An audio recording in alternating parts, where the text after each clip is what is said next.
ರಿಯಾ ತನ್ನ ಕಾಲೇಜಿನ ಮೊದಲನೇ ದಿನ ತನ್ನ ಸೀಟಲ್ ಕೂತ್ಕೊಂಡು ಒಂಟಿಯಾಗಿ ತಿಂಡಿ ತಿಂತಾ ಇದ್ಲು.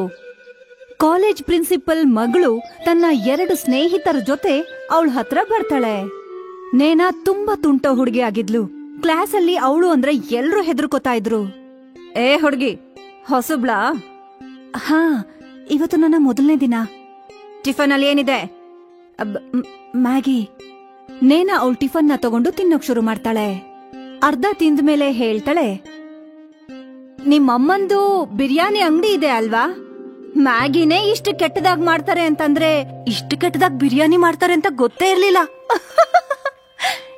ರಿಯಾಗೆ ತನ್ನ ಅಮ್ಮನ್ ಬಗ್ಗೆ ಅಷ್ಟು ಕೆಟ್ಟದಾಗ್ ಮಾತಾಡಿದ್ದು ಇಷ್ಟ ಆಗೋದಿಲ್ಲ. ಅವಳು ನೇನಾಗೆ ಉತ್ತರ ಕೊಡ್ತಾಳೆ, ಅರ್ಧ ಟಿಫನ್ ಬಾಕ್ಸ್ ತಿಂದಾಗಿದೆ, ಇವಾಗ ಹೇಳ್ತಾ ಇದ್ಯಾ ನಮ್ಮಮ್ಮ ಒಳ್ಳೆ ಅಡ್ಗೆ ಮಾಡಲ್ಲ ಅಂತ? ಬೇರೆಯವ್ರ ಅಮ್ಮನ್ ಬಗ್ಗೆ ಮಾತಾಡೋದು ಖಂಡಿತವಾಗ್ಲೂ ಅದು ಒಳ್ಳೇದಲ್ಲ. ಇವತ್ತು ಬಂದಿರೋ ಹುಡ್ಗಿ ನೇನಾಗೆ ಉಲ್ಟಾ ಉತ್ತರ ಕೊಡ್ತಾಳೆ. ಅದ್ ಅವಳಿಂದ ಸಹಿಸ್ಕೊಳ್ಳೋದಕ್ಕಾಗಲ್ಲ. ಅವರಿಬ್ರು ಮಧ್ಯೆ ಜಗಳ ಶುರುವಾಗತ್ತೆ. ನೇನಾ ರಿಯಾನ ತುಂಬಾ ಜೋರಾಗಿ ತಳ್ಬಿಡ್ತಾಳೆ. ಹಾಗಾಗಿ ನೇನಾ ಮೈ ಮೇಲೆ ಗಾಯಗಳಾಗತ್ತೆ. ಅವತ್ತು ಮನೆಗ್ ಹೋಗ್ತಿದ್ದ ಹಾಗೆ ರಿಯಾ ಅಮ್ಮ ಅವಳ ದೇಹದಲ್ಲಾಗಿರೋ ಗಾಯದ ಮೇಲ್ ಬಗ್ಗೆ ಕೇಳ್ತಾಳೆ. ರಿಯಾ ಅವ್ರಮ್ಮನ್ಗೆ ಎಲ್ಲಾ ಹೇಳ್ತಾಳೆ.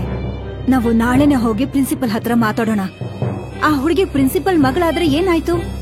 ಈ ತರ ಅವಳಿಗಿಷ್ಟ ಬಂದಾಗ ನಡ್ಕೋಬಹುದಾ? ಮಾರನೇ ಬೆಳಿಗ್ಗೆ ರಿಯಾ ಮತ್ತೆ ಅವಳ ತಾಯಿ ಪ್ರಿನ್ಸಿಪಲ್ ಹತ್ರ ಹೋಗ್ತಾರೆ. ಪ್ರಿನ್ಸಿಪಲ್ ಒಪ್ಕೊಳ್ಳೋದಿಕ್ಕೆ ತಯಾರೇ ಆಗಿರಲ್ಲ. ಅವ್ರ ಮಗಳು ನೇನಾ ಹೀಗೆಲ್ಲ ಮಾಡ್ತಾಳೆ ಅಂತ. ಅವರು ರಿಯಾನೇ ಸುಳ್ಳು ಹೇಳ್ತಾ ಇದ್ದಾಳೆ ಅಂತ ಹೇಳ್ಬಿಡ್ತಾರೆ. ರಿಯಾ ಬೇಜಾರ್ ಮಾಡ್ಕೊಂಡು ಕ್ಲಾಸಿಗೆ ಹೋಗ್ತಾಳೆ. ಮತ್ತೆ ಅವ್ರಮ್ಮ ತನ್ನ ಅಂಗಡಿಗೆ. ಇವತ್ ಮತ್ತೆ ಏನಾದ್ರೂ ಮಾಡಿದ್ಲ ಆ ಹುಡುಗಿ? ಹೌದಮ್ಮ, ಇವತ್ತು ಟಿಫನ್ ತಿನ್ನೋದಕ್ಕೆ ಅಂತ ಕೂತಾಗ ಎಲ್ರಿಗೂ ನನ್ ಟಿಫನ್ ಬಗ್ಗೆ ಕೆಟ್ಟದಾಗಿ ಹೇಳೋಕ್ ಶುರು ಮಾಡಿದ್ಲು.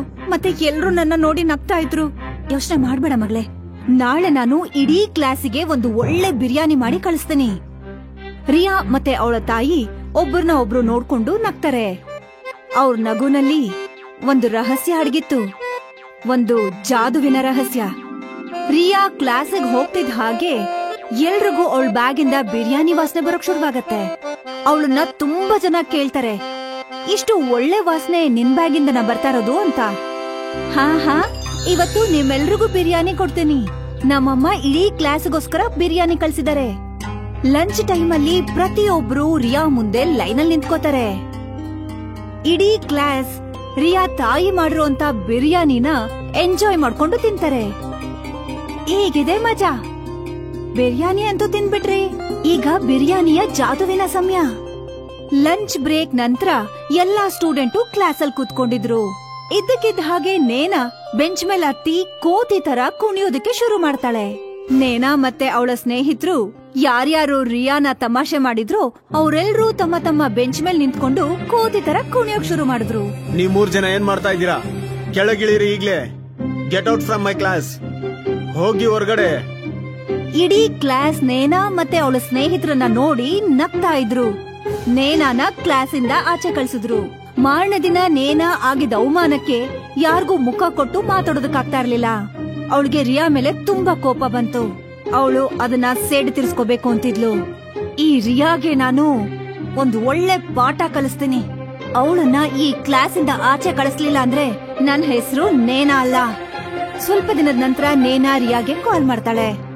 ಹಲೋ ರಿಯಾ, ನಾಳೆ ನೀನ್ ಕಾಲೇಜಿಗೆ ಬರ್ತಾ ಇದೀಯ ಅಲ್ವಾ? ಹಾ, ಬರ್ತೀನಿ ನನ್ ಕಾಲೇಜ್ಗೆ. ಯಾಕೆ? ಅದು ಆಕ್ಚುಲಿ ನಿಮ್ಮಮ್ಮ ಮಾಡಿರೋ ಬಿರಿಯಾನಿ ರುಚಿ ನೋಡ್ಬೇಕು ಅಂತ ಅನ್ನಿಸ್ತಾ ಇದೆ. ತುಂಬಾ ರುಚಿಯಾಗಿತ್ತು ಅವತ್ತು ನೀನ್ ತಂದಾಗ. ನೀನು ಬೇಕು ಅಂದ್ರೆ ನಾನ್ ನಿನ್ಗೆ ದುಡ್ಡು ಕೊಡ್ತೀನಿ. ಅದಕ್ಕೋಸ್ಕರ ಸ್ವಲ್ಪ ಜಾಸ್ತಿನೇ ತಗೊಂಡ್ ಬಾ. ನಾನ್ ನನ್ ತಂದೆಗೂ ತಿನ್ನಿಸ್ಬೇಕು ಅಂತಿದ್ದೀನಿ. ಹಾ, ಖಂಡಿತ, ಯಾಕಾಗ್ಬಾರ್ದು. ನಾಳೆ ನಾನು ಟಿಫಿನ್ ಅಲ್ಲಿ ನಿನ್ಗೆ ಮತ್ತೆ ಸರ್ಗೋಸ್ಕರ ಬಿರಿಯಾನಿ ತರ್ತೀನಿ. ರಿಯಾ ಮತ್ತೆ ಅವ್ರ ಅಮ್ಮನ್ಗೆ ಏನೋ ವಿಚಿತ್ರ ಅನ್ನಿಸ್ತಾ ಇತ್ತು. ಅದಕ್ಕೆ ರಿಯಾ ಅಮ್ಮ ಮತ್ತೆ ಆ ಜಾದುವಿನ ಬಿರಿಯಾನಿ ಮಾಡಿ ರಿಯಾ ಜೊತೆ ಆ ಬಿರಿಯಾನಿನ ಕಾಲೇಜಿಗೆ ಕಳಿಸ್ತಾರೆ. ಬಂದ್ಯಾ ನೀನು? ನನ್ಗಂತೂ ಇನ್ನೂ ಹೆಚ್ಚು ಕಾಯೋದಕ್ ಸಾಧ್ಯನೇ ಇಲ್ಲ. ನಡಿ, ಇವಾಗ್ಲೇ ಹೋಗಿ ಅಪ್ಪನ ಕೊಟ್ಬರೋಣ. ಆದ್ರೆ ಪ್ರಿನ್ಸಿಪಲ್ ಸರ್ ಮೀಟಿಂಗ್ ಅಲ್ಲಿ ಇರ್ಬೇಕು ಅನ್ಸತ್ ಇವಾಗ. ಇಷ್ಟು ಒಳ್ಳೆ ಬಿರಿಯಾನಿನ ತಿಂದ ಮೇಲೆ ಅವರು ಅವ್ರ ಮೀಟಿಂಗ್ ಅನ್ನ ಕ್ಯಾನ್ಸಲ್ ಮಾಡ್ಬಿಡ್ತಾರೆ. ನೀನು ನಿನ್ನ ಕೈಯಾರೆ ಬಿರಿಯಾನಿ ಕೊಡು ಅವ್ರಿಗೆ. ಅವ್ರಿಗೂ ಕೂಡ ಗೊತ್ತಾಗ್ಲಿ ನಿನ್ನ ರುಚಿಯಾದ ಬಿರಿಯಾನಿಯ ಜಾದುವಿನ ಬಗ್ಗೆ. ಹೋಗು, ಅವ್ರನ್ನ ಹೊರಗಡೆ ಕರ್ಕೊಂಡ್ ಬಾ. ರಿಯಾ ಪ್ರಿನ್ಸಿಪಲ್ ಕ್ಯಾಬಿನ್ ಒಳಗಡೆ ಅವ್ರನ್ನ ಕರೆಯೋದಿಕ್ಕೆ ಅಂತ ಹೋಗ್ತಾಳೆ. ನೇನಾ ಅವಕಾಶ ನೋಡಿ ತನ್ನ ಅಪ್ಪನ ಬಿರಿಯಾನಿನಲ್ಲಿ ಲೂಸ್ ಮೋಷನ್ ಮಾತ್ರೆನ ಹಾಕ್ಬಿಡ್ತಾಳೆ. ಮತ್ತೆ ಪ್ರಿನ್ಸಿಪಲ್ ನೇನಾನ ಕೂಡ ಒಳಗಡೆ ಕರೀತಾರೆ. ಏನಾಯ್ತು ನಯನ ಮಗು, ನಿನಗ್ ಗೊತ್ತಿಲ್ವಾ ನಾನು ಇಂಪಾರ್ಟೆಂಟ್ ಮೀಟಿಂಗ್ ಅಲ್ಲಿ ಇದ್ದೀನಿ? ಗೊತ್ತು ಅಪ್ಪ, ಆದ್ರೆ ನೀವು ಈ ಬಿರಿಯಾನಿನ ಒಂದ್ ಸ್ಪೂನ್ ಚೆಕ್ ಮಾಡಿ ನೋಡಿ, ನಿಮ್ಗೆ ಎಲ್ಲಾನು ಅರ್ಥ ಆಗತ್ತೆ. ತುಂಬಾ ರುಚಿಯಾಗಿದೆ ಈ ಬಿರಿಯಾನಿ, ನಾನು ಕೂಡ ತಿಂದಿದ್ದೀನಿ. ನಾನ್ ಅಂದ್ಕೊಂಡೆ ನೀವು ಕೂಡ ಬಿರಿಯಾನಿ ಅಮ್ಮ ಮಾಡಿರೋಂತ ಈ ಬಿರಿಯಾನಿನ ತಿನ್ಲಿ ಅಂತ. ಪ್ರಿನ್ಸಿಪಲ್ ಚೆಕ್ ಮಾಡ್ತಾರೆ, ತುಂಬಾ ರುಚಿಯಾಗಿರತ್ತೆ, ಮತ್ತೆ ಅವ್ರಿಗೆ ಅದು ತುಂಬಾ ಖುಷಿ ಆಗತ್ತೆ. ಹಾಗಾಗಿ ಅವರು ಎಂಜಾಯ್ ಮಾಡ್ಕೊಂಡು ತಿಂತಿರ್ತಾರೆ. ನೇನಾ ಕಾಯ್ತಾ ಇರ್ತಾಳೆ ಏನಾದ್ರೂ ಎಡ್ವಟ್ ಆಗ್ಲಿ ಅಂತ, ಆದ್ರೆ ಅವ್ರಪ್ಪ ಖುಷಿಯಿಂದ ಬಿರಿಯಾನಿ ತಿಂತಿರ್ತಾರೆ. ವಾವ್ ಮಗಳೇ, ಇದಂತೂ ನಿಜವಾಗ್ಲೂ ತುಂಬಾ ಸ್ವಾದಿಷ್ಟವಾದ ಬಿರಿಯಾನಿ. ವಾವ್ ರಿಯಾ, ನಿಮ್ಮಮ್ಮಂಗೆ ನನ್ ಕಡೆಯಿಂದ ಒಂದು ಥ್ಯಾಂಕ್ಸ್ ಹೇಳ್ಬಿಡು ಮಗಳೇ. ಅಪ್ಪ, ನಿಮ್ಗೇನು ಆಗ್ತಾ ಇಲ್ವಾ? ನನ್ಗೆ ಈ ಬಿರಿಯಾನಿ ಮೇಲೆ ಲವ್ ಆಗ್ತಿದೆ. ಇಂಥ ಬಿರಿಯಾನಿ ನಾನು ಇವತ್ತವರೆಗೂ ತಿಂದೇ ಇಲ್ಲ. ತಗೋ ನೀನು ತಿನ್ನು, ಬಾ ಬಾ ಬಾ. ನೇನಾ ಎಷ್ಟೇ ಬೇಡ ಅಂತ ಹೇಳಿದ್ರು ಪ್ರಿನ್ಸಿಪಲ್ ಅವ್ರ ಮಗಳಿಗೆ ಬಲವಂತವಾಗಿ 2 ಸ್ಪೂನ್ ಬಿರಿಯಾನಿ ತಿನ್ನಿಸ್ಬಿಡ್ತಾರೆ. ನೇನಾ ಹೊಟ್ಟೆನಲ್ಲಿ ಎಡವಟ್ಟು ಶುರುವಾಗತ್ತೆ. ಅವಳು ಕೋತಿ ತರ ಕೆರ್ಕೊಳಕ್ ಶುರು ಮಾಡ್ತಾಳೆ. ಅಯ್ಯೋ ದೇವ್ರೆ, ಇದು ನನಗೆ ಯಾಕಾಗ್ತಾ ಇದೆ? ಇದು ನಿಮಗಾಗ್ಬೇಕಿತ್ತು ಅಪ್ಪ. ಏನ್ ಮಾತಾಡ್ತಿದ್ಯಾ ಮಗಳೇ? ನೇನಾ ಓಡ್ಕೊಂಡು ಟಾಯ್ಲೆಟ್ ಒಳಗಡೆ ಹೋಗ್ತಾಳೆ. ಮತ್ತೆ ವಾಪಸ್ ಬಂದು ಕೋತಿ ತರ ಸ್ವಲ್ಪ ಕೆರ್ಕೊಂಡು ಏನೇನೋ ಹೇಳ್ತಿರ್ತಾಳೆ. ಬೇದಿ ಮಾತ್ರೆನ ನಾನು ನಿಮ್ಗೋಸ್ಕರ ಹಾಕಿದ್ದೆ, ಆದ್ರೆ ನನ್ ಮೇಲೆ ಯಾಕೆ ಪ್ರಭಾವ ಬೀರ್ತಿದೆ? ನಿಮ್ ಮೀಟಿಂಗ್ ನ ಹಾಳ್ ಮಾಡ್ಬೇಕು ಅಂತಿದ್ದೆ, ಆದ್ರೆ ಇಲ್ಲಿ ನನ್ ಹೊಟ್ಟೆ ಹಾಳಾಗಿ ಹೋಗಿದೆ. ಅಯ್ಯೋ! ನೇನಾ ಟಾಯ್ಲೆಟ್ ಒಳಗಡೆ ಹೋಗೋಕ್ ಮುಂಚೆ ಎಲ್ಲಾ ಸತ್ಯನೂ ಒಟವಟ ಅಂತ ಬಾಯ್ಬಿಟ್ಬಿಡ್ತಾಳೆ. ನಾನ್ ಯಾವಾಗ್ಲೂ ನನ್ ತಂದೆ ಪ್ರಿನ್ಸಿಪಲ್ ಅನ್ನೋ ಲಾಭನ ಮಾಡ್ಕೋತಾ ಇದ್ದೆ. ನಿಮ್ಗೆ ಯಾವತ್ತೂ ಅರ್ಥನೇ ಆಗ್ಲಿಲ್ಲ ನಿಮ್ ಮಗಳು ಎಷ್ಟು ಚಾಲಾಕಿಯಾಗಿದ್ದಾಳೆ ಅಂತ. ನೇನಾ ಜಾದು ಬಿರಿಯಾನಿಯ ಶಕ್ತಿಯ ಕಾರಣದಿಂದ ಎಲ್ಲಾ ಸತ್ಯನ ಹೊರಗಡೆ ಹೇಳ್ಬಿಡ್ತಾಳೆ. ಬಿರಿಯಾನಿಯಿಂದ ಹಿಡಿದು ತನ್ನ ಚಾಲಾಕಿತನದವರೆಗೂ. ಪ್ರಿನ್ಸಿಪಲ್ಗೆ ಇದನ್ನ ಕೇಳಿಸ್ಕೊಂಡು ಕಣ್ಣು ಕೆಂಪಗಾಗೋಗತ್ತೆ. ಮತ್ತೆ ನೇನಾ ಮೇಲೆ ತುಂಬಾ ಕೂಗಾಡ್ತಾರೆ. ಪ್ರಿನ್ಸಿಪಲ್ ರಿಯಾ ಹತ್ರ ಕ್ಷಮೆ ಕೇಳ್ತಾರೆ, ಮತ್ತೆ ಅವಳಿಗೆ ಕ್ಲಾಸ್ಗೆ ಹೋಗು ಅಂತ ಹೇಳ್ತಾರೆ. ರಿಯಾ ನಗ್ತಾ ನಗ್ತಾ ತನ್ನ ಕ್ಲಾಸ್ಗೆ ಹೋಗ್ತಾಳೆ. ಮತ್ತೆ ಪ್ರಿನ್ಸಿಪಲ್ ತನ್ನ ಮಗಳಿಗೆ ಕ್ಲಾಸ್ ತಗೊಳ್ಳೋದನ್ನ ಮುಂದುವರಿಸ್ತಾರೆ.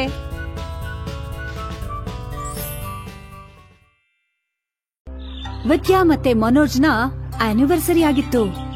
ಅವ್ರ ಮದ್ವೆ ಆಗಿ 1 ವರ್ಷ ಆಗೋಗಿತ್ತು. ಇವತ್ತಾದ್ರೂ ಅಡ್ಗೆ ಚೆನ್ನಾಗ್ ಮಾಡ್ಬಾರ್ದಾ? ನೋಡು, ಉಪ್ಪು ಇಲ್ಲ, ಖಾರನೂ ಇಲ್ಲ, ಸಪ್ಪೆ ಆಗಿದೆ. ಇದಕ್ಕಿನ್ನ ಒಳ್ಳೆ ಊಟ ನಾನು ಹೋಟ್ಲಲ್ಲೇ ತಿಂತಿದ್ದೆ.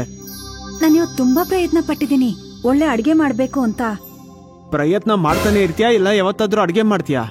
ಅದು ನನ್ನ ಕ್ಷಮಿಸ್ಬಿಡಿ, ನಾನ್ ಈ ಕೂಡ್ಲೆ ಬೇರೆ ಏನಾದ್ರೂ ಮಾಡ್ತೇನೆ. ಬೇಡ ಬಿಡು ವಿದ್ಯಾ, ನಾನ್ ಹಾಗೆ ಮಲ್ಕೊಂತೀನಿ. ಹಾಗೆ ಹೇಳ್ಬೇಡಿ ಪ್ಲೀಸ್. ಮಾರನೇ ದಿನ ಮನೋಜ್ ಆಫೀಸ್ ಹೋಗೋದಕ್ಕೆ ರೆಡಿ ಆಗುವಾಗ ವಿದ್ಯಾಗ್ ಹೇಳ್ತಾನೆ, ಇವತ್ತು ಟಿಫನ್ ಅನ್ನ ಕೊಡ್ಬೇಡ. ನೀನ್ ಕೊಟ್ರು ಕೂಡ ನಾನ್ ಡಸ್ಟ್ಬಿನ್ ಅಲ್ಲಿ ಬಿಸಾಕ್ಬಿಡ್ತೀನಿ. ಇವತ್ತು ನಾನು ಮತ್ತೆ ಪ್ರಿಯಾಂಕಾ ಹೊರಗಡೆ ಹೋಗ್ತಾ ಇದೀವಿ ಊಟ ಮಾಡೋದಕ್ಕೆ. ವಿದ್ಯಾ ತುಂಬಾ ಬೇಜಾರ್ ಮಾಡ್ಕೊಂಡ್ ಕೂತಿರ್ತಾಳೆ. ಅವ್ರ ಅತ್ತೆ ಬಂದು ಅವಳ ಹತ್ರ ಮಾತಾಡ್ತಾಳೆ. ಅತ್ತೆ, ನಾನ್ ನಿಜವಾಗ್ಲೂ ತುಂಬಾ ಪ್ರಯತ್ನ ಪಡ್ತೀನಿ ಒಳ್ಳೆ ಅಡ್ಗೆ ಮಾಡೋದಕ್ಕೆ, ಆದ್ರೆ ಮನೋಜ್ ನಾನ್ ಮಾಡಿರೋ ಅಡ್ಗೆನ ಯಾವತ್ತೂ ಊಟನೇ ಮಾಡೋದಿಲ್ಲ. ಇದ್ರಲ್ಲಿ ನಿನ್ ತಪ್ಪೇನು ಇಲ್ಲಮ್ಮ. ಅವನಿಗೇನ್ ಗೊತ್ತು ಒಂದ್ ಹೆಂಗ್ಸಿಗೆ ಎಷ್ಟು ಕೆಲ್ಸ ಇದೆ ಅಂತ. ಅವ್ರು ಅನ್ಕೋತಾರೆ ಒಂದ್ ಹೆಂಗ್ಸು ಬೆಳಗ್ಗೆಯಿಂದ ಸಂಜೆ ತನಕ ಒಳ್ಳೆ ಅಡ್ಗೆ ಮಾತ್ರ ಮಾಡ್ತಾರೆ ಅಂತ. ವಿದ್ಯಾ ಮತ್ತೆ ಅವ್ರ ಅತ್ತೆ ಅಡ್ಗೆ ಮಾಡೋದಕ್ಕೆ ಶುರು ಮಾಡ್ತಾರೆ. ಮನೋಜ್ ಅವತ್ತು ಸಂಜೆ ಆಫೀಸಿಂದ ಮನೆಗ್ ಬಂದಿರೋದಿಲ್ಲ.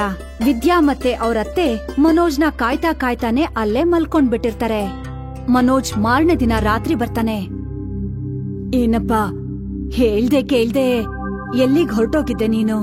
ಪ್ರಿಯಾಂಕಾ ಜೊತೆ ಹೋಗಿದ್ದೆ. ನಾನು ಡಿನ್ನರ್ ಹೊರಗಡೆನೆ ತಿಂದೆ, ಅದಕ್ಕೆ ಲೇಟ್ ಆಯ್ತು. ಅಷ್ಟೇ ಅಲ್ಲ, ನಾನ್ ಮನೆಗೆ ಯಾಕೆ ಬರ್ಬೇಕು, ಊಟ ಅವಳ ಜೊತೆನೆ ಮಾಡ್ತೀನಿ. ಮನೋಜ್ ರೂಮ್ಗೆ ಹೋಗಿ ಮಲ್ಕೊಂಡ್ಬಿಡ್ತಾನೆ. ವಿದ್ಯಾ ಕಿಚನ್ ಅಲ್ಲಿ ಕೂತ್ಕೊಂಡು ಅಳ್ತಿರ್ತಾಳೆ. ಮತ್ತೆ ಅವಳ ಅತ್ತೆ ಕೂಡ ಕಣ್ಣಲ್ಲಿ ನೀರ್ ತುಂಬಿಕೊಂಡು ಅವಳ ಹತ್ರ ಬರ್ತಾರೆ. ವಿದ್ಯಾ, ನನ್ನನ್ ಕ್ಷಮಿಸ್ಬಿಡಮ್ಮ. ನಾನು ಬೆಳ್ಸೋದ್ರಲ್ಲೇ ಏನೋ ತಪ್ಪು ಮಾಡ್ಬಿಟ್ಟಿದೀನಿ ಅನ್ಸತ್ತೆ. ಅದಕ್ಕೆ ಇವನು ದಾರಿ ತಪ್ಪಿ ಮುಂದಕ್ಕೆ ಹೊರಟೋಗಿದ್ದಾನೆ ಅನ್ಸತ್ತೆ. ಅಯ್ಯೋ ದೇವ್ರೆ, ಏನ್ ಮಾಡ್ಲಿ ಇವನು ನಾನು? ನಮ್ಮಿಬ್ರು ಮನ್ಸನ್ನ ಯಾವಾಗ ಅರ್ಥ ಮಾಡ್ಕೋತಾನೆ? ಅನ್ನಪೂರ್ಣೇಶ್ವರಿ, ನೀನೇ ನನಗ್ ಆಶೀರ್ವಾದ ಮಾಡ್ಬೇಕು. ನನ್ನ ಗಂಡ ನಾನ್ ಮಾಡೋ ಅಡಿಗೆಯಿಂದ ತೃಪ್ತಿ ಆಗ್ಬೇಕು. ಅವನು ಬೇರೆ ಎಲ್ಲಿಗೂ ಹೋಗ್ಬಾರ್ದು ನಮ್ಮನ್ನ ಬಿಟ್ಟು. ವಿದ್ಯಾ ಕಣ್ಣೆದುರುಗಡೆ ಒಂದು ಮಸಾಲೆ ಡಬ್ಬ ಪ್ರತ್ಯಕ್ಷ ಆಗತ್ತೆ. ಆ ಬಾಟ್ಲಿಂದ ಒಂದು ಶಬ್ದ ಬರುತ್ತೆ. ವಿದ್ಯಾ, ನೀನ್ ಮಾಡೋ ಅಡ್ಗೆನಲ್ಲಿ ಈ ಮಸಾಲೆನ ಒಂದು ಚಿಟಿಕೆಯಷ್ಟು ಹಾಕು, ಮತ್ತೆ ಅನ್ನಪೂರ್ಣ ಮಾತೆಯ ಚಮತ್ಕಾರ ನೋಡು. ವಿದ್ಯಾ ಮತ್ತೆ ವಿದ್ಯಾ ಅತ್ತೆ ಕೈ ಜೋಡ್ಸಿ ಪ್ರಣಾಮ ಮಾಡಿ ಆ ಜಾದುವಿನ ಮಸಾಲೆ ತಗೋತಾರೆ. ವಿದ್ಯಾ ತುಂಬಾ ಖುಷಿಯಿಂದ ಅಡ್ಗೆ ಮಾಡ್ತಾಳೆ. ಅದ್ರ ಸುವಾಸನೆಯಿಂದ ವಿದ್ಯಾ ಅತ್ತೆ ಕೂಡ ತುಂಬಾ ಖುಷಿ ಪಡ್ತಾರೆ. ರಾತ್ರಿ ಮನೋಜ್ ತುಂಬಾ ಲೇಟಾಗಿ ಮನೆಗ್ ಬರ್ತಿದ್ದ ಹಾಗೆ ಹೇಳ್ತಾನೆ, ನಾನು 1 ತಿಂಗಳ ಮಟ್ಟಿಗೆ ಆಫೀಸ್ ಅವ್ರ ಜೊತೆ ಬಿಸ್ನೆಸ್ ಟ್ರಿಪ್ ಅಂತ ಹೋಗ್ತಿದ್ದೀನಿ. ಬೆಳಗ್ಗೆ ಬೇಗನೆ ಎದೊಳ್ಬೇಕು. ನಾನು ಹೋಗಿ ಮಲಗ್ತೀನೀಗ. ಆದ್ರೆ ಮನೋಜ್ ಊಟ ನಾನ್ ತಿಂದಾಯ್ತು. ನಾನ್ ಬೆಳಿಗ್ಗೆ 5 ಗಂಟೆಗೆ ಹೋಗ್ಬೇಕು. ನನಗ್ ಟಿಫನ್ ಕೂಡ ಏನು ಬೇಡ. ವಿದ್ಯಾ ಮತ್ತೆ ವಿದ್ಯಾ ಅತ್ತೆ ಮತ್ತೆ ಬೇಜಾರ್ ಮಾಡ್ಕೋತಾರೆ.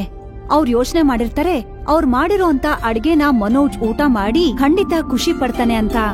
ಮಾರನೇ ದಿನ ಬೆಳಿಗ್ಗೆ ವಿದ್ಯಾ ಮತ್ತೆ ವಿದ್ಯಾ ಅತ್ತೆ ಹೇಳೋದಕ್ ಮುಂಚೆನೆ ಮನೋಜ್ ಮನೆಯಿಂದ ಹೊರಟಿರ್ತಾನೆ. ಅವ್ರಿಗೀಗ ತಮ್ಮ ಹತ್ರ ಇದ್ದಂತ ಜಾದುವಿನ ಮಸಾಲೆಯ ಅದ್ಭುತ ನೋಡೋದಕ್ಕೆ ಇನ್ನು 1 ವಾರ ಕಾಯ್ಬೇಕಾಗ್ ಬಂತು. ರಾತ್ರಿ ಮಾಡಿದಂತ ಅಡ್ಗೆನ ವಿದ್ಯಾ ಅಕ್ಕಪಕ್ಕದ ಮನೆಯವ್ರಿಗೆ ಸ್ವಲ್ಪ ಸ್ವಲ್ಪ ಕೊಡ್ತಾಳೆ. ವೇದ್ಯಾ, ಯಾವ ಹೋಟೆಲಿಂದ ಊಟ ತರಿಸಿದ್ದೆ ನೀನು? ನನ್ನ ಮಕ್ಕಳಂತೂ ಬೆರಳನ್ನ ಚುಪ್ಕೊಂಡ್ ತಿಂತಾ ಇದ್ರು. ಹೌದು, ಖಂಡಿತವಾಗ್ಲು. ನಾನಂತೂ ಇಷ್ಟು ಒಳ್ಳೆ ಊಟನ ಇಲ್ಲಿವರೆಗೆ ತಿಂದಿಲ್ಲ, ಗೊತ್ತಾ ನಿನಗೆ? ನಾನ್ ಯಾವ ಹೋಟೆಲಿಂದನೂ ತರಿಸಿರ್ಲಿಲ್ಲ. ನಾನೇ ನನ್ ಕೈಯಾರ ಮಾಡಿದ ಅಡ್ಗೆ ಅದು. ನನ್ ಮಾತ್ ಕೇಳು, ನೀನೊಂದು ಹೋಟೆಲ್ ಓಪನ್ ಮಾಡು. ಖಂಡಿತವಾಗ್ಲು ಜನಗಳ ರಾಶಿನೇ ಬರ್ತಾರೆ. ಖಂಡಿತವಾಗ್ಲು ಓಪನ್ ಮಾಡು ವಿದ್ಯಾ. ಖಂಡಿತವಾಗ್ಲು ಎಲ್ರಿಗೂ ಇಷ್ಟ ಆಗತ್ತೆ ನೀನ್ ಮಾಡಿರೋ ಅಡಿಗೆ. ವಿದ್ಯಾ ತುಂಬಾ ಖುಷಿಯಾಗಿ ಅವ್ರ ಅತ್ತೆಗೆ ಎಲ್ಲಾ ವಿಷಯನೂ ಹೇಳೋದಿಕ್ಕೆ ಅಂತ ಬರ್ತಾಳೆ. ಇಬ್ರು ಕೂಡ ನಗ್ತಾ ನಗ್ತಾ ಮಾತಾಡ್ತಿರ್ತಾರೆ. ಈಗ ವಿದ್ಯಾ ಯಾವಾಗ್ಲೇ ಅಡಿಗೆ ಮಾಡಿದ್ರೇನು ಇಡೀ ಬೀದಿಯವರು ಆ ಸುವಾಸನೆಗೆ ಮರಳಾಗ್ತಾ ಇದ್ರು. ಎಷ್ಟೋ ಜನ ಅವ್ರ ಮನೆಗ್ ಬಂದು ಊಟದ ರುಚಿ ನೋಡ್ತಾರೆ. ಬಂದವರೆಲ್ಲ ಹೇಳೋದ್ ಒಂದೇ ಮಾತು, ಒಂದ್ ಹೋಟೆಲ್ನ ಓಪನ್ ಮಾಡು ಅಂತ. ಕೊನೆಗೂ ಅತ್ತೆ ಸೊಸೆ ಒಂದು ತೀರ್ಮಾನಕ್ ಬರ್ತಾರೆ. ಅವ್ರ ಮನೆ ಮುಂದೆನೆ ಒಂದು ಸಣ್ಣ ಹೋಟೆಲ್ನ ಓಪನ್ ಮಾಡೋಣ ಅಂತ. ಅವರು 2 ದಿನದಲ್ಲಿ ಒಂದು ಗಾಡಿನ ಹಾಕೋತಾರೆ. ಅವ್ರ ಗಾಡಿ ಮುಂದೆ ಜನಗಳ ಲೈನೇ ನಿಂತಿರತ್ತೆ. ಅತ್ತೆ, ಮನೋಜ್ ಹೋಗಿ 1 ತಿಂಗಳಾಗೋಯ್ತು. ಅವ್ರು ಬರ್ತಿದ್ ಹಾಗೆ ನಾವ್ ಮಾಡಿರೋ ಅಡ್ಗೆನ ಊಟ ಮಾಡಿ ತುಂಬಾ ಖುಷಿ ಪಡ್ತಾರೆ ಅಲ್ವಾ ಅತ್ತೆ? ನಾನಂತೂ ಅವ್ರನ್ನ ಕಾಯ್ತಾ ಇದೀನಿ ಅತ್ತೆ.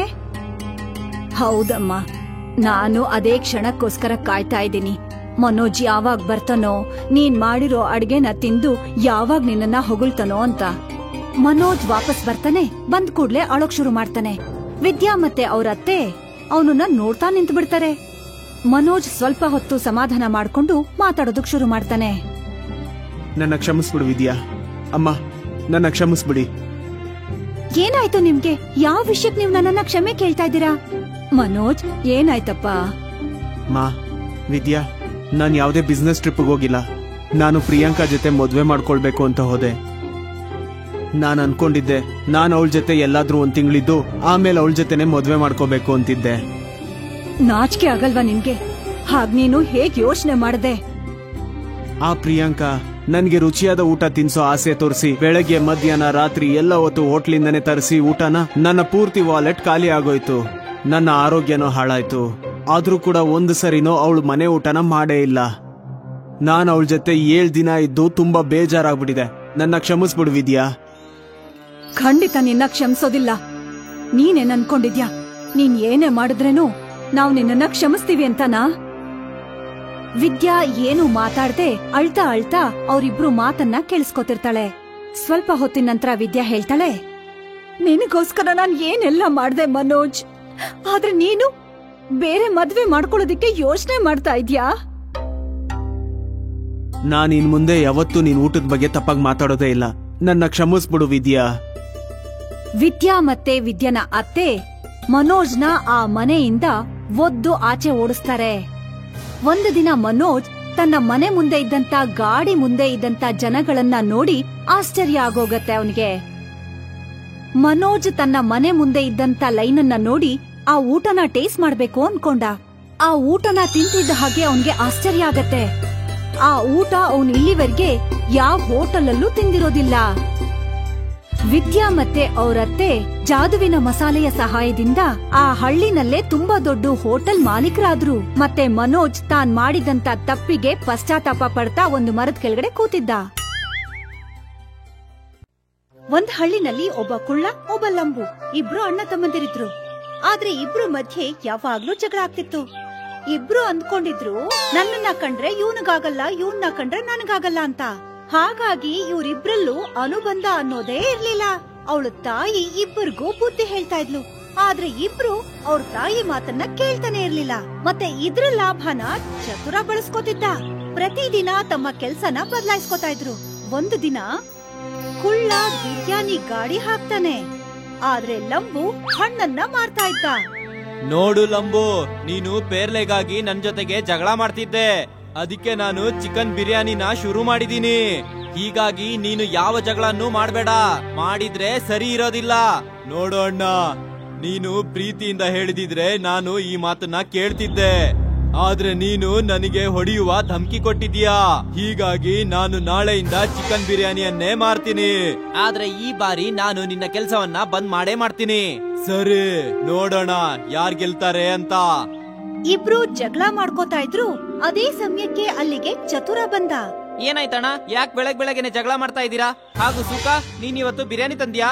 ಅದು ಚಿಕನ್. ವಾಹ್, ಒಂದ್ ಪ್ಲೇಟ್ ಕೊಡು, ತಿಂದ್ಬಿಟ್ಟು ಹೇಳ್ತೀನಿ ಹೇಗಾಗಿದೆ ಅಂತ. ಚತುರಣ್ಣ, ಈ ಹೋಟೆಲು ನಿಮ್ದು, ಎಷ್ಟ್ ಬೇಕೋ ಅಷ್ಟು ತಿನ್ನಿ. ಚತುರ ದುಡ್ಡು ಕೊಡ್ದೇನೆ ಸಿಕ್ಕಾಪಟ್ಟೆ ಬಿರಿಯಾನಿ ತಿಂದ. ಅವನು ಕುಳ್ಳನ ಬಿರಿಯಾನಿನ ಹೊಗಳ್ತಾ ಇದ್ದ. ಈ ವಿಷಯ ಲಂಬುಗೆ ಇಷ್ಟ ಆಗ್ಲಿಲ್ಲ.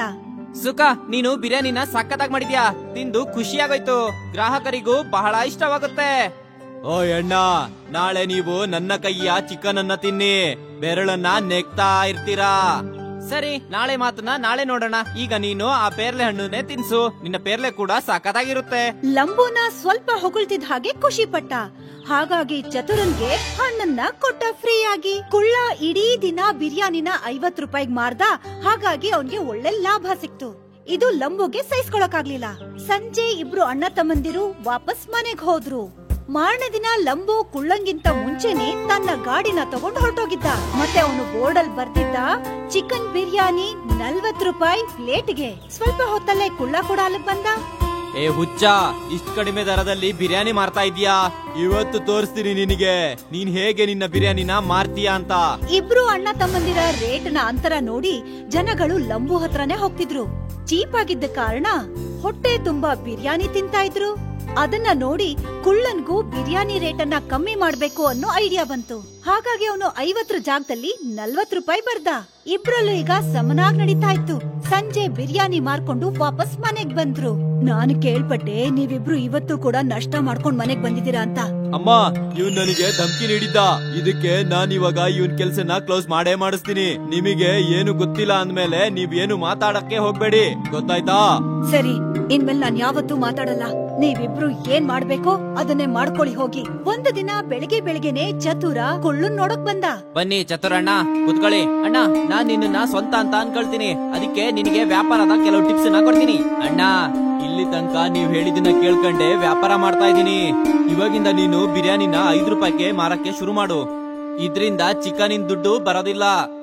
ನೀನು ನಿನ್ ತಮ್ಮನ್ನ ಸೋಲ್ಸಕ್ ಬಯಸ್ತೀಯಲ್ವಾ, ಅಂದ್ಮೇಲೆ ನಿನ್ ದುಡ್ಡನ್ನ ನಿನ್ ಜೋಬಿಂದ ತೆಗಿಲೇಬೇಕು. ಆದ್ರೆ ನನ್ನ ಹತ್ರ ಹಣನೇ ಇಲ್ವಲ್ಲ. ನಿನ್ನ ಅಣ್ಣ ನಿನಗೆ ಯಾವಾಗ ಕೆಲ್ಸಕ್ ಬರ್ತಾನೆ, ಎಷ್ಟ್ ಹಣ ಬೇಕೋ ನಾನ್ ನಿನಗೆ ಕೊಡ್ತೀನಿ. ಹಣ ಸಂಪಾದನೆ ಮಾಡಿದ್ಮೇಲೆ ನನಗ್ ವಾಪಸ್ ಕೊಡು. ಚತುರ ಕುಳ್ಳನ್ಗೆ ಸಾಲ ಕೊಟ್ಟ. ಕುಳ್ಳ 5 ರೂಪಾಯಿ ಬಿರಿಯಾನಿ ಅಂತ ಬೋರ್ಡ್ ಹಾಕೊಂಡ. ಜನಗಳು ಅವನ ಅಂಗಡಿ ಮುಂದೆ ಗುಂಪು ಕಟ್ಟಿದ್ರು. ಟೋಕನ್ ತಗೊಂಡು ಅವ್ರ ಸರ್ದಿಗೋಸ್ಕರ ಕಾಯ್ತಿದ್ರು. ಲಂಬು ಅದನ್ನ ನೋಡಿ ದುಃಖ ಪಡ್ತಿದ್ದ. ಅದೇ ಸಮಯಕ್ಕೆ ಚತುರ ಅಲ್ಲಿಗ್ ಬಂದ. ಏನಾಯ್ತು ಲಂಬು, ನೀನ್ ಯಾಕೆ ಇಷ್ಟು ತೊಂದ್ರೆಲಿದ್ಯಾ? ನೀವೇ ನನಗ್ ಪ್ರಾಬ್ಲಮ್, ಹಾಗೂ ನೀವೇ ನನಗೆ ಕಾರಣವನ್ನ ಕೇಳ್ತಾ ಇದ್ದೀರಾ. ಆದ್ಮೇಲೆ ನೀನು ಬಿರಿಯಾನಿನ 5 ರೂಪಾಯಿಗೆ ಮಾರಕ್ಕೆ ಶುರು ಮಾಡು. ನನ್ನ ಹತ್ರ ಇಷ್ಟೆಲ್ಲ ಹಣನೇ ಇಲ್ಲ. ಆ ಸೂಕನ್ ಹತ್ರ ಇಷ್ಟೆಲ್ಲ ಹಣ ಎಲ್ಲಿಂದ ಬಂತೇನೋ. ನೀನ್ ಚಿಂತೆ ಮಾಡ್ಬೇಡ, ನಿನಗೆ ನಾನು ಸಾಲ ಕೊಡ್ತೀನಿ. ನೀನು ಇವತ್ತಿಂದ 5 ರೂಪಾಯಿಗೆ ಬಿರಿಯಾನಿ ಮಾರಕ್ ಶುರು ಮಾಡು. ಚತುರ ಲಂಬುಗೂ ಸಾಲ ಕೊಟ್ಟ.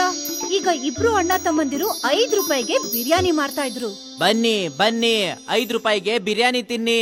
ಬನ್ನಿ, 5 ರೂಪಾಯಿಗೆ ಚಿಕನ್ ಬಿರಿಯಾನಿ ತಿನ್ನಿ. ಬನ್ನಿ, 1 ಪ್ಲೇಟ್ ಅಲ್ಲಿ 4 ಪೀಸ್ ಬರುತ್ತೆ. ಸ್ವಾದಿಷ್ಟ ಹಾಗೂ ಒಳ್ಳೆಯ ಚಿಕನ್ 1 ಪ್ಲೇಟ್ ಅಲ್ಲಿ 5 ಪೀಸ್ ಬರುತ್ತೆ, ಕೇವಲ 5 ರೂಪಾಯಿಗೆ. ಅಣ್ಣ ತಮ್ಮಂದಿರ ಮಧ್ಯೆ ಇದ್ದಂತ ಶತ್ರುತ್ವನ ಜನಗಳು ಬಳಸ್ಕೊಂಡ್ರು. 5 ರೂಪಾಯಿಗೆ ಹೊಟ್ಟೆ ತುಂಬಾ ಬಿರಿಯಾನಿ ತಿಂದ್ರು. ಇವತ್ತಿಬ್ರು ಮಧ್ಯಾಹ್ನಕ್ಕೆ ಇಡೀ ಬಿರಿಯಾನಿನ ಮುಗಿಸ್ಕೊಂಡು ಮನೆಗ್ ಬಂದ್ರು. ಎಷ್ಟು ಸಂಪಾದನೆ ಮಾಡಿದ್ರಿ? ಕುಳ್ಳ ಮತ್ತೆ ಲಂಬು ಇಬ್ರು ಸತ್ಯನ ಅಮ್ಮನ್ಗೆ ಹೇಳ್ಬಿಟ್ರು. ಹೌದಾ, ನಿಮ್ಮಿಬ್ರಿಗೂ ದುಡ್ಡನ್ನ ಆ ಚತುರನ ಕೊಟ್ಟಿದ್ದು. ಈಗ ನೀವೇ ಯೋಚನೆ ಮಾಡಿ ಅವನೇನ್ ಆಸೆ ಪಡ್ತಿದ್ದಾನೆ ಅಂತ. ಅಮ್ಮ, ನಮ್ಮನ್ನ ಕ್ಷಮಿಸ್ಬಿಡು. ಹೌದು ಅಮ್ಮ, ನಾವ್ ಇವತ್ತಿಂದ ಜಗಳ ಮಾಡೋದಿಲ್ಲ. ನಾವ್ ಎಷ್ಟು ಜಗಳ ಮಾಡ್ತಾ ಇರ್ತೀವೋ ಅಷ್ಟೇ ಬೇರೆಯವರು ಉಪಯೋಗ ಪಡ್ಕೊಳ್ತಿರ್ತಾರೆ. ಹೌದು ಅಮ್ಮ, ಇದು ನಮಗೆ ಇವತ್ತು ಅರ್ಥವಾಯ್ತು. ಇನ್ನು ನಾವು ಒಟ್ಟಿಗೆ ಸೇರಿ ಕೆಲ್ಸ ಮಾಡ್ತೀವಿ ಹಾಗೂ ಆ ಚತುರ್ಗೆ ಪಾಠ ಕಲಿಸ್ತೀವಿ. ಇಬ್ರು ಅಣ್ಣ ತಮ್ಮಂದಿರು ಒಂದೇ ಗಾಡಿನಲ್ಲಿ ಬಿರಿಯಾನಿ ಇಟ್ಕೊಂಡ್ರು ಮತ್ತೆ ಹೆಸರಿಟ್ರು ಲಂಬು ಕುಳ್ಳನ ಚಿಕನ್ ಬಿರಿಯಾನಿ. ಮಾರನೇ ದಿನ ಇಬ್ರು ಗಾಡಿಗೆ ಹೋದ್ರು. ಚತುರ ಅಲ್ಲಿಗ್ ಹೋಗಿ ನೋಡ್ತಾನೆ. ಅವನಿಗೆ ಆಶ್ಚರ್ಯ ಆಗತ್ತೆ. ಅವರಿಬ್ರ ಏಕತ್ವನ ನೋಡಿ ಅವನಲ್ಲಿಂದ ದೂರ ಇರೋದೇ ಒಳ್ಳೇದು ಅಂತ ಓಡ್ ಹೋದ.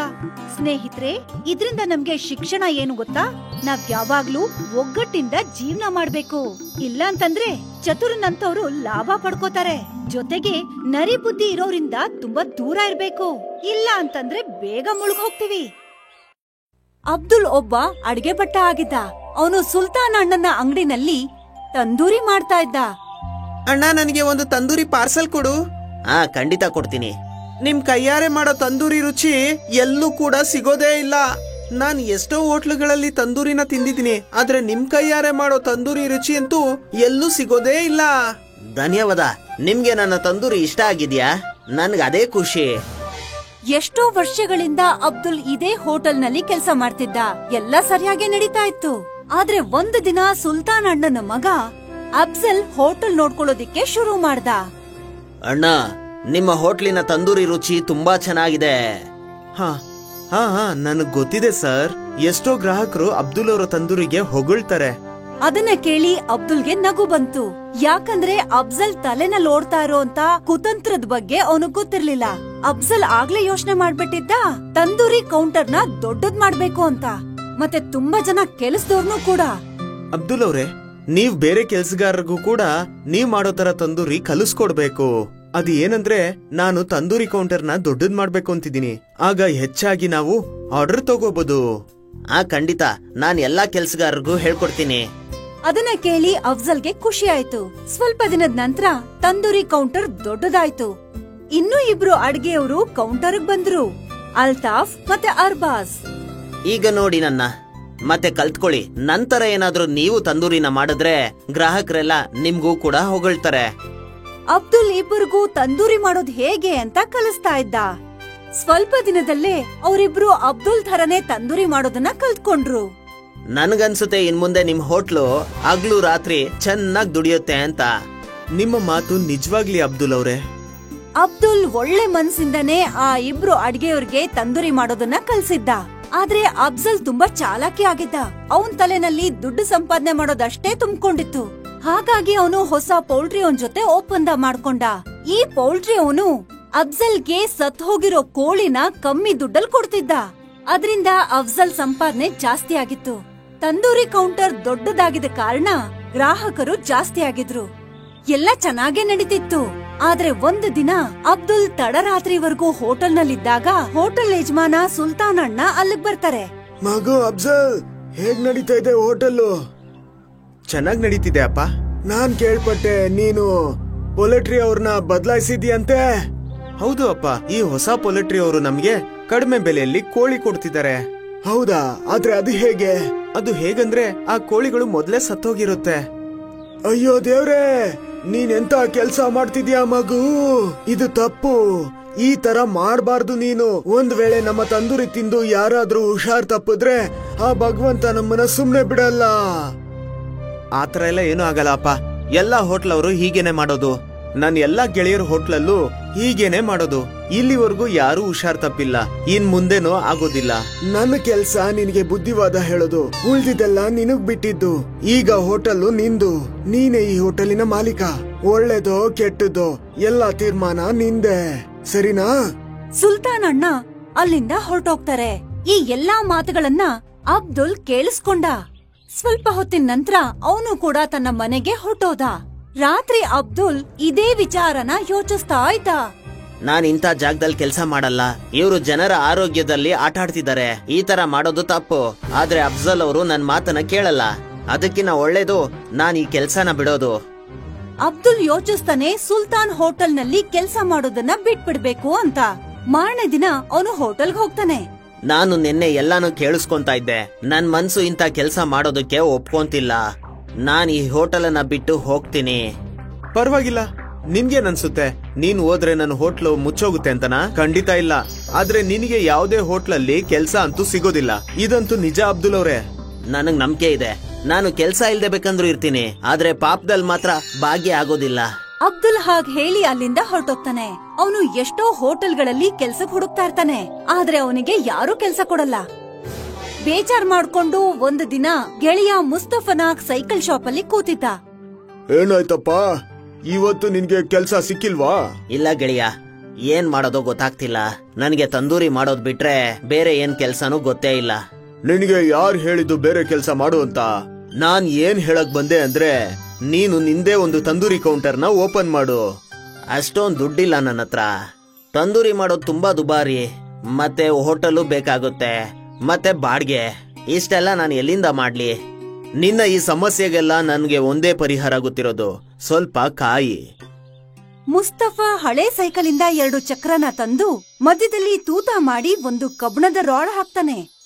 ತಗೊಂಡ್ ಹೋಗೋ. ಇದೇನಿದು? ಹೇಳ್ತೀನಿ. ಮುಸ್ತಫನ್ ಹತ್ರ ಒಂದು ತಳ್ಳೋ ಗಾಡಿ ಇತ್ತು. ಮುಸ್ತಫಾ ಆ ತಳ್ಳೋ ಗಾಡಿನ ಪೂರ್ತಿಯಾಗಿ ರೆಡಿ ಮಾಡ್ತಾನೆ. ಆಮೇಲೆ ಆ ತಂದೂರನ್ನ ಆ ಗಾಡಿ ಮೇಲಿಡ್ತಾನೆ. ಈಗ ಇದ್ರ ಕೆಳಗೆ ಉರಿಯೋ ಅಂತ ಬೆಂಕಿ ಇಡು, ಮತ್ತೆ ಇದನ್ನ ಸುತ್ತಿ ಸುತ್ತಿ ತಂದೂರಿ ಮಾಡು.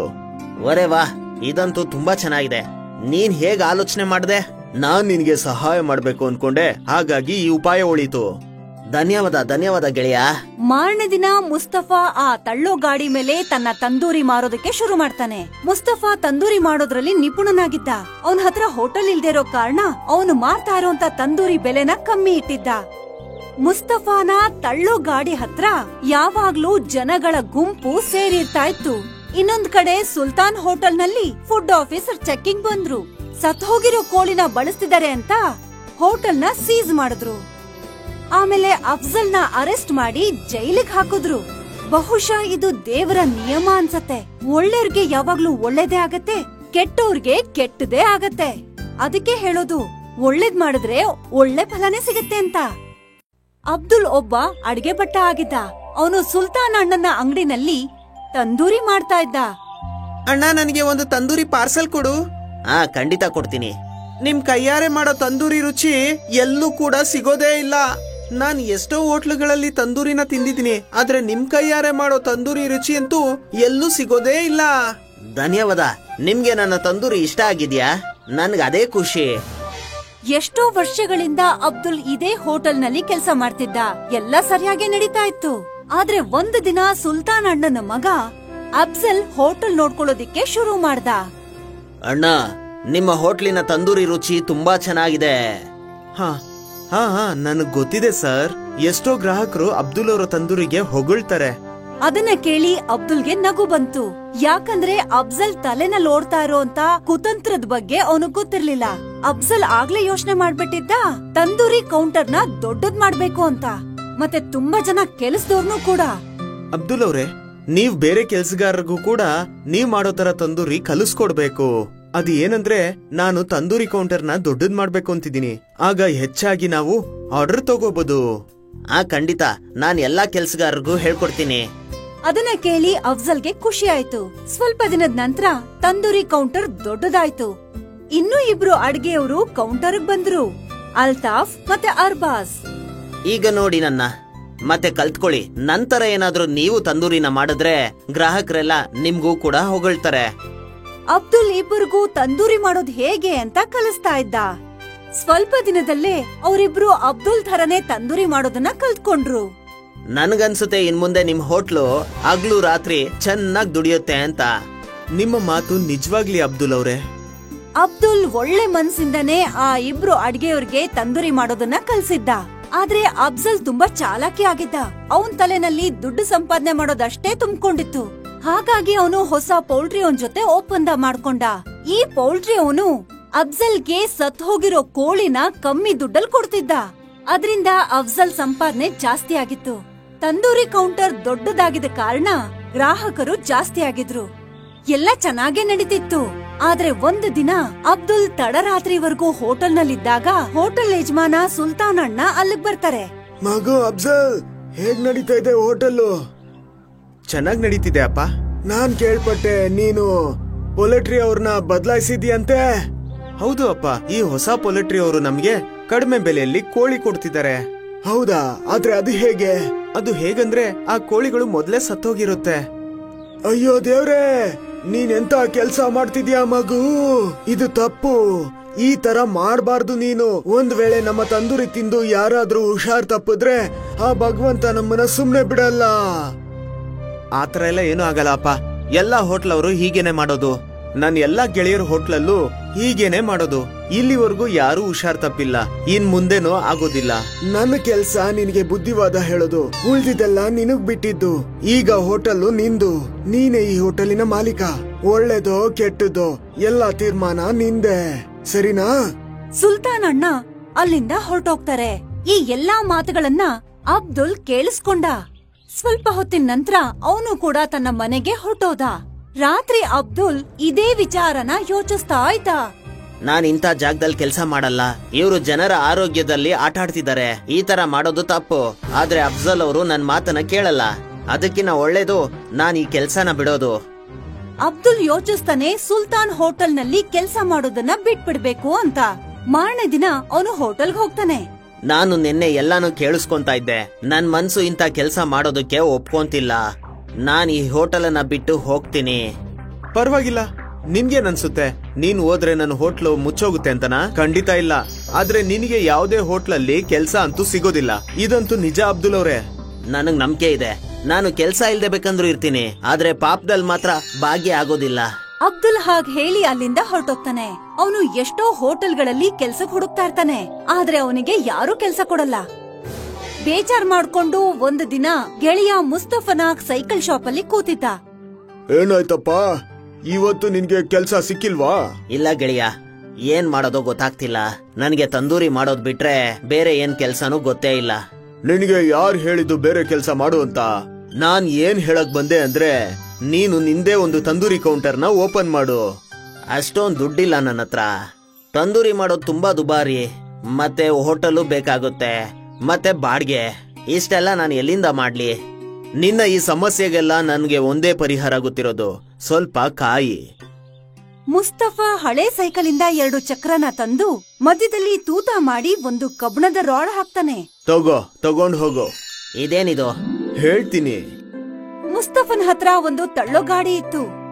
ಮುಸ್ತಫಾ ಆ ತಳ್ಳೋ ಗಾಡಿನ ಪೂರ್ತಿಯಾಗಿ ರೆಡಿ ಮಾಡ್ತಾನೆ.